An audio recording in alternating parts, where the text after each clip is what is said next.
Western Spring Television, where we say it as it is, serving you the best of news and information. And of course, diving into critical conversations with stakeholders. If it truly matters, you get to hear it from us right here. Once again, it's a happy, rainy Tuesday morning. Whatever it is, whether it's raining, whether the sun is shining, we just have to be happy. Of course, and of course, a man gas do what a man gas do.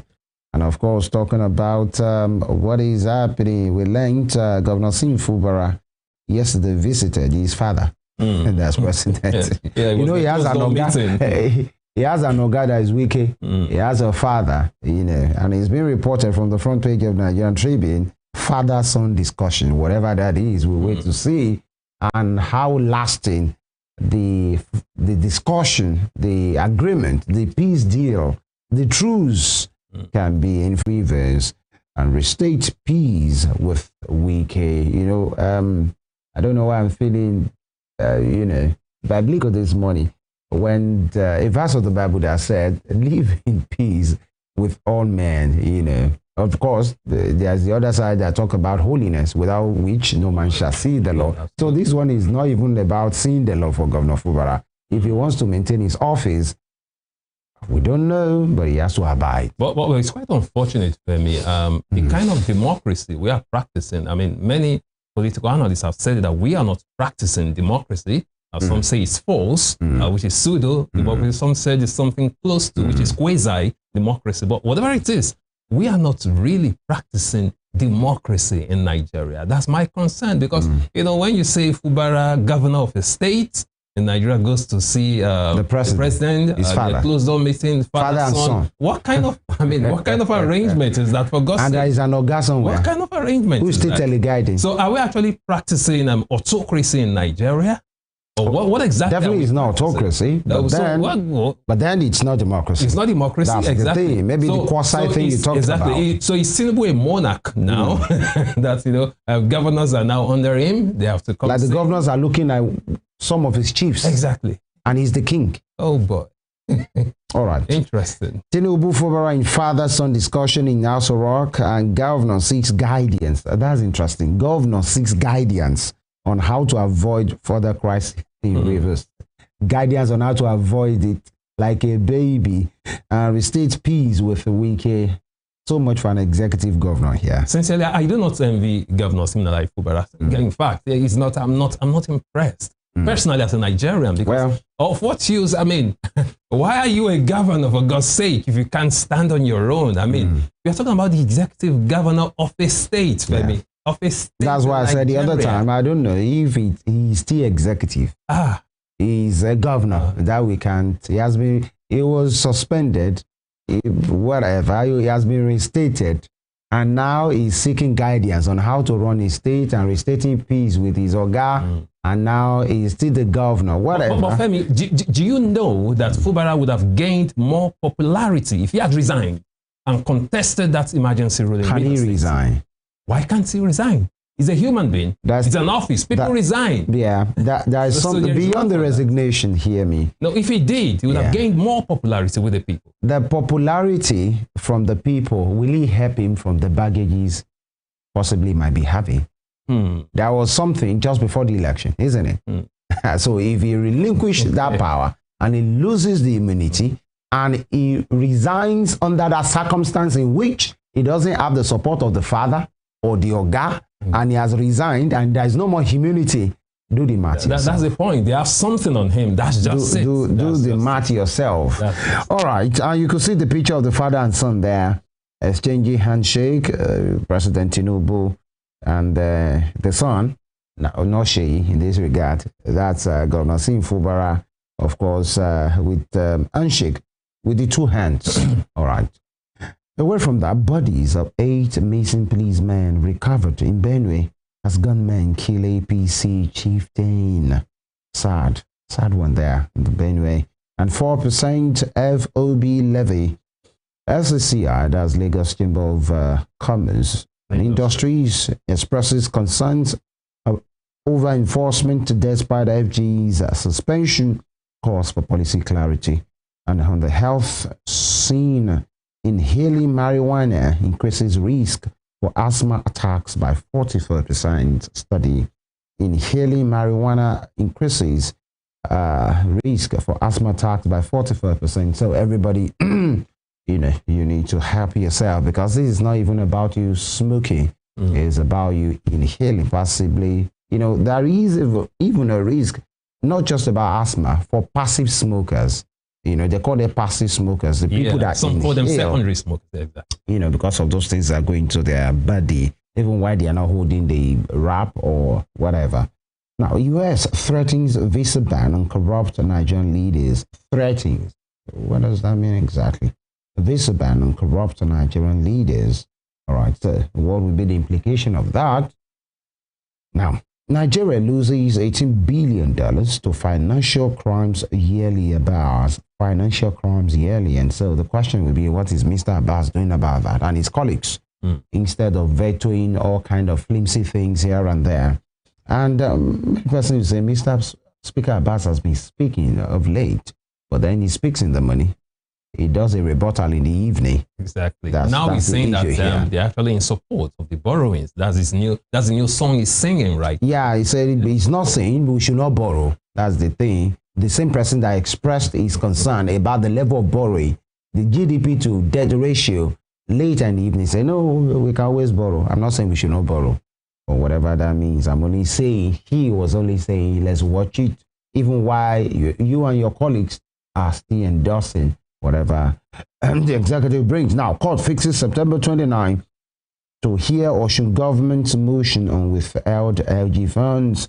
Interesting days ahead about the suit at the court as regards the local government imbroglio. And top three senators divided over Natasha's resumption. That's supposed to be today, right? Yeah, the plenary holds every Tuesday to Thursday, and so every eye, who will be watching what will be, especially with the Senator Natasha's resumption. Will she be allowed? Will she be blocked again? Now, senators divided over Natasha's resumption. Her trial on alleged cybercrime against Akpabio stalled, rescheduled for October 20. And Nigeria's GDP expands by 4.23% in Q1 2025 as oil industry drive growth. That sounds good. And that will be all from the Nigerian Tribune. And from the Nigerian Tribune, we move to the front page of the Punch newspaper this morning. On the Punch newspaper, flood disaster. States intensify action as 232 die, 121,000 displaced. Flood disaster. States intensify action as 232 die, 121,000 displaced. With a rider, NEMA lists Niger, Adamawa, Lagos among worst hit states in 2025 as farmlands, homes destroyed. You might want to read up details of that story on page 2. Talking about flood disaster. This morning I was just having a conversation as I came in with one of our colleagues here that it hasn't really rained much this year, perhaps in this part of the country. Yeah. This is September. I'm actually expecting massive downpours around this time. But so far, if you look at it from January, we haven't really seen much of rainfall in this parts of the country. Whereas in other places, they're having flood disasters. I think the other states should just brace themselves and be prepared and not wait for the flood disasters before they start acting on that. Away from that, still on the front page of the Punch newspaper this morning. Olubadan, Ladoja coronation rites begin with prayers. Olubadan, Ladoja coronation rites begin with prayers. You find that story on page 12, talking about the coronation of the new Olubadan of Ibadan. Rashid Ladoja, you can see his picture right there. You might want to read up that story on page 12 of the Punch newspaper this morning. Away from that, Kubara consults Tinubu on Rivers Peace sustenance. Kubara consults Tinubu on Rivers Peace sustenance. You'll find that story on page 1. Like we said earlier, Executive Governor of Rivers State, Governor Siminalayi Kubara, paid a visit to Mr. President. They had a closed-door visit. Yes, they are the Aso Villa. And of course, he has gone to consult the sage on governance of his state.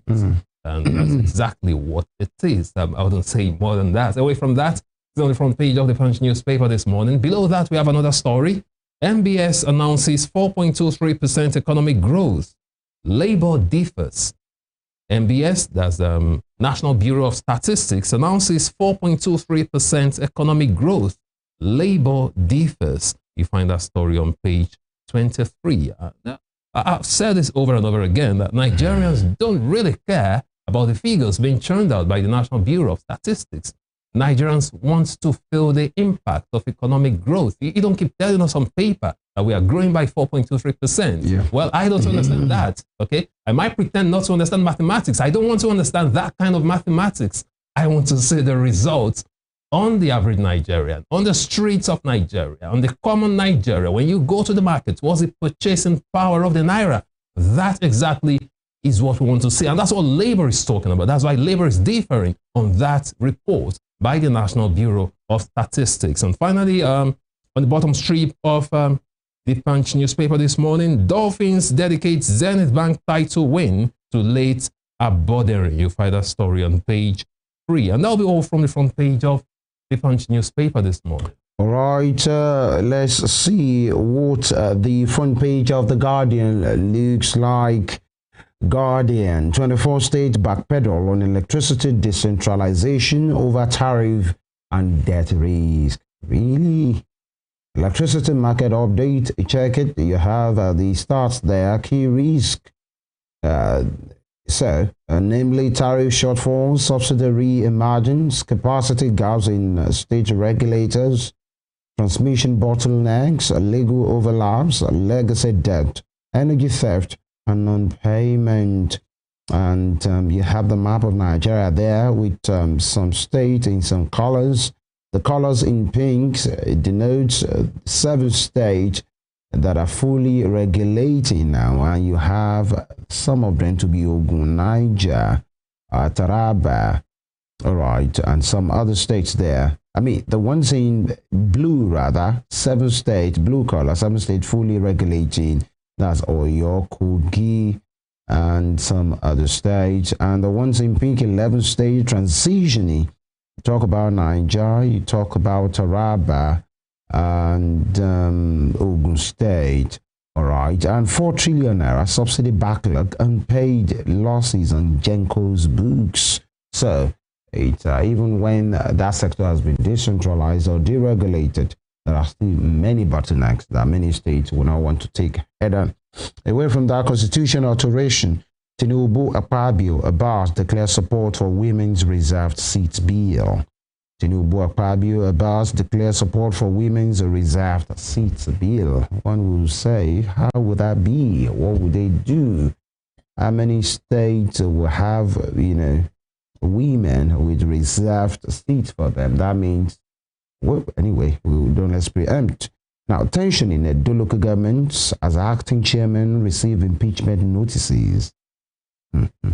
Tension in the local governments as acting chairman receive impeachment notices, and Rivers stakeholders call for probe of IBA's 6-month administration. And the call is getting, louder that, the 6-month tenure of Vice Admiral Iba's retired, the administration should be probed. 6 months of him being in power without any check. Absolutely. He was just getting funds and dispensing as he wishes. No House of Assembly, nobody, no oversight, nothing. 6 months. Well, Femi, now that the governor has gone to see the president, that's some relationship. So, hypothetically speaking, what if you raise that issue and the father tells the son, no, just leave Ibas. Don't. There are some things that doesn't need to be asked about. Baba will just say, don't go there. Well, the words of our elders are the words of wisdom. So we wait to see. And your guess is as good as mine. That's the problem with this kind of arrangement. Yeah, you can't do nothing, actually. Maybe he can, The man, initially, before the trouble started, looked like a very gentle man, very quiet, until issues started happening and people are saying Sim Fubara in another, light and say, But then, let's wait and see. Again, he raised the hopes of the people and well, again. Moving on, Natasha's trial stalls as women groups petition United Nations. All right, and gunmen kill Benue PC chieftain, abduct district head in Plateau. That's one of these communities in Plateau State. Something has happened in Benue as well, and it's still part of Nigeria. Now, enroll children in schools or serve jail time, Gombe government tells parents. All right. And Nigeria's democracy faces collapse without INEC reforms, rather. I take that again. Nigeria's democracy faces collapse without INEC reforms. Bugaji wants reforms, especially at INEC. And Nigeria's economy boasts a 4.23% growth in Q2 that outperforms projections. And Fubara declares peace with the Wike after meeting with the new one. Just like I said earlier, Daniel, these explanations of growth that needs to be explained. Exactly. If you have to tell me that I'm a man, then is that something is wrong with you or something is wrong with me? Something is just wrong somewhere, because is that for the last 6 months, it has been an explanation of growth. Can't you see something is happening? Oh, we are growing. This is that. And Nigerians are saying, excuse me, what is going on? That'll be all from the Guardian newspaper. And from the Guardian, we move to the front page of the Daily Trust newspaper this morning. On the Daily Trust newspaper, Parliament, Women's Seats Bill gains ground. Women's Seats Bill gains ground. Talking about reserving special seats for women in Parliament, both at the National Assembly and state houses of assembly. And it's gaining ground. There was a public hearing, national public hearing, and this particular issue, special seats for women, is gaining ground. And there's no surprise at all, since what happened to Senator Natasha Putu-Dwara. A lot of people have been agitating for that, to have that kind of arrangement where women will have special seats reserved for them.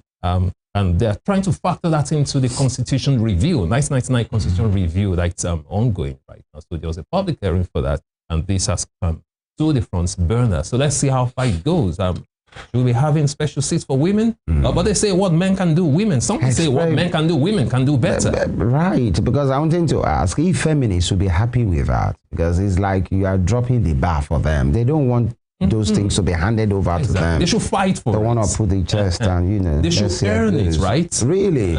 And now, anyway, that's why I said let's wait for, how it will be done, because will the numbers of seats in the state be extended that automatically in every state you have one reserved for men, for women? And if that is the case, which of the senatorial districts will agree to that? Because in Osun we have 3. If you are saying, okay, out of the 3, one should be a woman rather, and then the people at Osun East will ask you, who are you talking about? Or will it be rotated? Yeah, it won't even work that way. No one will. That's what I'm saying. Will it be rotated, or will they pick it geopolitically? Or anyway, we wait to see how that will be, because currently now 109 senators, we only have 4 of them, and one of them is having issues at the moment.